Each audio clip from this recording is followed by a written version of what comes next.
د یو وخت خبره ده په یو کلي کې د بیټو په نوم یو کس خپلې بوډۍ مور او خپلې ښځې سره اوسېدلو.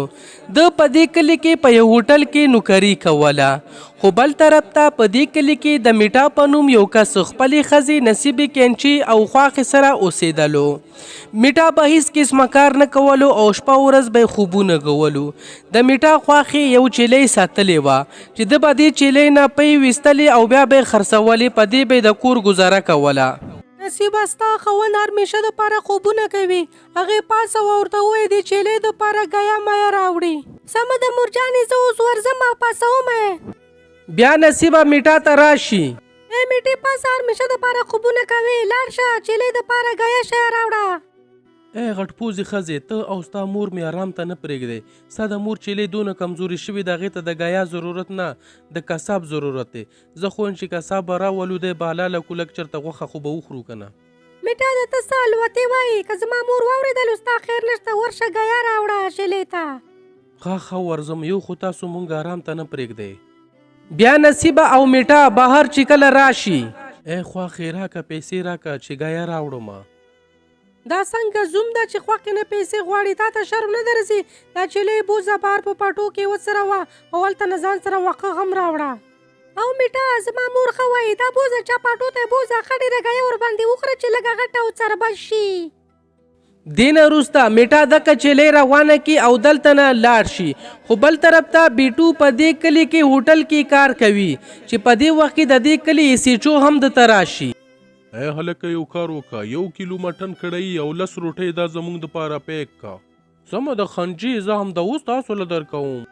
بیا بیټو دوی ته پرسل ورکي. خنجي ستاسو 2000 روپۍ شولې. ای ستا دومره همت چې ته اوس د پولیس افیسر نه پیسې غواړې، یو کار وکړه د هوټل بند کا. چې دا خبره واوري نو د هوټل مالک دلته راشي. څه چل وشو؟ خنجي ته خو ډېر زیات په غوسه کې لګې. د ستا ملازم دومره همت چې ما نه پیسې غواړي، په دې وجه باندې زه ستا هوټل بندوم. انسپکټر صاحب دې نه غلطي وشوه، خدای دپاره د هوټل بند نه کړې. تر څو چې دې هلک ته سزا میلاو نه شي داسې معافي نه ورکوم. پولیس صاحب ته څه کول غواړې راته ووایه. دا هلک چې نن نه پس ماته په نظر را نه شي، اوس یې نوکرۍ نه فارغ کا. ای غټ خېټې وګوره، ستا د لاسه زما د هوټل کاروبار خرابېږي، ته ځه ته نن ناخوا هوټل ته مه راځه. او مالک زما څه قصور ده؟ ما خو چې کوم شیزونه خرڅ کړي دي دغه پیسې ترې غواړم. دې کتل دا اوس هم دغه بدتمیزي کوي. حوالدار د هوټل بند کا. نه انسپکټر صاحب داسې مه کوه، ځه ورک شه غټ خېټه، دلته نه ځه شابه. مالک ته دا کار خو نه کوي. ښه سمه ده، ما ته تنخوا راکړه چې زه درنه لاړ شم.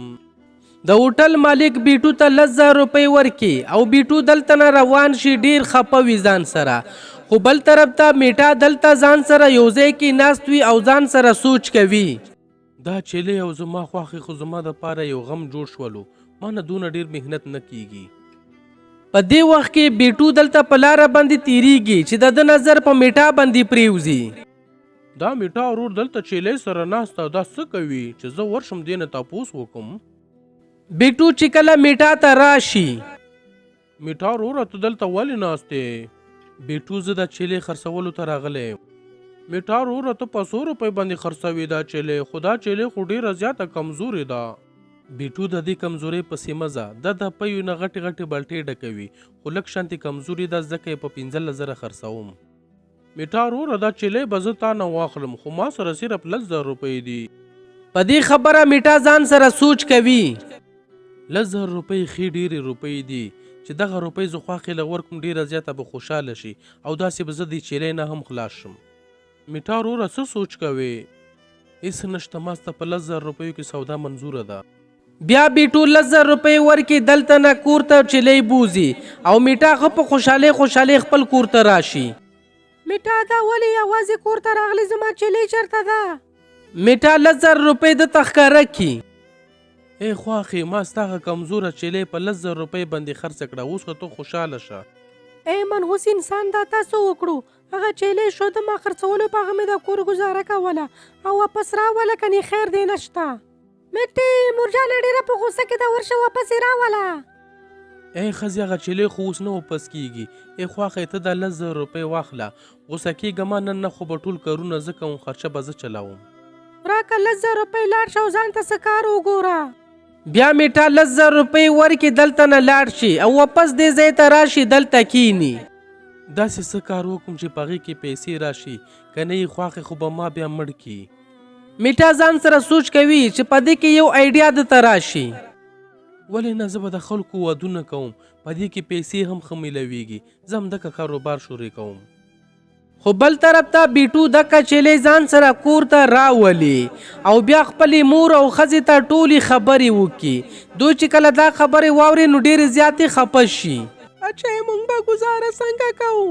مورجانې موږ به د دې چیلې شوده خرڅوو، داسې به ګزاره کوو. بیټو دا چیلې ډېره کمزورې ده، دا به موږ ته شوده نه راکوي. ای ښځې زما پوره یقین ده که موږ د ده ښه خدمت وکړو دا به ډېره زیاته صحتمنه شي او موږ ته به بیا ښې پی راکوي. سمه ده بیټو، موږ به د ده ښه خیال ساتو. بیا چې کله بله ورځ شي نو میټا دلته کې د ودونو دفتر کولاو کی. په دې وخت کې یو کس دته راشي. دې دفتر باندې خو زما اوس نظر پریوتو، داسې ښکاري چې تا نوی جوړ کړی ده. بس روجانه خلک بغیر ودونو نه بوډا شولو. ما سوچ وکړو چې زه دا کار شروع کوم، ثواب به وګټم. تا خو تا ډېر ښه کار وکړلو. ما ته وګوره زما واده نه کیږي، اوس مې عمر 45 کالو ته ورسېدو. روجانه چې زه ژوندی وم هېڅ غم ونه کې، زه به وکړم ستا واده، خو بس ته ماته خپل ډیمانډ ووایه. ډیمانډ پې ډېر غټ نشته ده، جینۍ چې ښه ښایسته سره سپینه وي، اوږده اوږده یې ویښته وي او شنې شنې سترګې وي. دا ډیمانډ څه لږ زیات نه ده، خو خیر چې زه وم ته بالکل فکر مه کوه. ته بس داسې پوه شه چې ستا کار وشولو، خو 100,000 روپۍ فیس به دې لګېږي. پیسو دپاره چې هېڅ قسمه ټینشن ونه کړې، زه تا ته اوس 15,000 روپۍ درکوم، باقي به بیا واده نه وروسته درکم.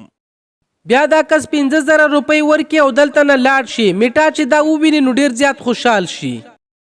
میټا ستا کار خو وشولو، اوس کور ته ورځم چې زه یې ټول خبر کم. بیا میټا دلته نه کور ته راشي او دوی ته دا ټولې خبرې وکړي. وا میټا تا خو کمال وکړو، خو دا راته ووایه جینۍ به چېرته ګورې؟ ای خواښې زما په ذهن کې یو د کمال آیډیا ده، داسې به مونږ ډېر زر مالدارې شو. ای میټې تا آیډیا خو ووایه. مونږ به د واده په نوم باندې خلکو نه په ایډوانس کې پیسې آلو او خواښې بیا به په تا باندې د واده څادر اچوو او دغه شانتې به ته چې کله واده شي بیا به هغه څادر کې مخ پټ کړي او دلته به واپس راوتښتې. مونږ به دغه شانتې دا کار جاري ساتو او بیا ته ګوره چې مونږ سره څومره پیسې راځي. میټې ستا دماغ خو خراب نه دی، په دې عمر کې ته ما نه کوم کار کول غواړې؟ نورجانې هېڅ هم نه کېږي، ته ومنه موږ به ډېر مالدارې شو. وګوره په چا مې ونه وژنې. بل طرف ته بیټو د دې چیلې ښه خدمت کوي او دا چیلې ښه صحتمند شي او ډېرې شوده ورکوي. بیا دوی دغه شوده خرڅوي او د خپل کور ګزاره ورباندې چلوي. خو دلته کې میټا په خپلې خواښې باندې د واده شال واچوي او دلته یې کېنوي چې په دې کې دغه سړی سره د ډومانو دلته راورسیږي. میټا صاحب د جینۍ نه پله وخوکه چې تر څو خو زه ووینم که نه. ای رورا دا جینۍ شرعي پرده کوي، ته چې کله خپل کور ته بوځې بیا د دې پلا اوچت کا. وا شرعي پرده دا خو ډېره ښه خبره ده. ښه نو بیا به مونږ رخصتي واخلو درنه. سمه ده زما بقایا 15,000 روپۍ راکه. دا کس 15,000 روپۍ ورکړي او ناوې ځان سره خپل کور ته راولي. نن اخوا ته زما شریکې حیاتې، ته ما نه څه پرده کوې؟ ځه ما ته خپل مخ ښکاره که. اول ورشه خپل مخ دې ووینځه، بیا وروسته راځه زما دیدن وکړه. ای د ده اواز خو ډېره عجیبه ده، کیدای شي ستړې شوي وي دې وجې نه داسې وي. دا کس د مخ وینځلو دپاره لاړ شي. د میټې خواښې چې کله دغه موقع وویني نو دلته نه وتښتي. دا کس چې واپس راشي چې وویني د ده ښځه دلته کې نه وي، دا هم پسې روان شي. د میټا خواښې وړاندې او دا کس ورپسې. په دې وخت کې د میټا خواښې پلو د ده په لاس کې راشي چې کله دی دا وویني نو ډېر زیات حیران شي. دا ما سره دونه غټه دوکه وشوه، زه یې هېڅکله نه پرېږدم. د میټا خواښې په منډه کور ته وتښتي. وا خواښې تا خو کمال وکړو واپس راوتښتېدې. ای منحوس انسان کمال نه، هغه زما شکل ولیدو، دې نه وړاندې چې دلته راشي موږ به ټول وتښتو. دوی بیا سامانونه پیک کې دلته نه روان شي. په دې وخت کې دغه کس سره د پولیسه دلته راورسیږي.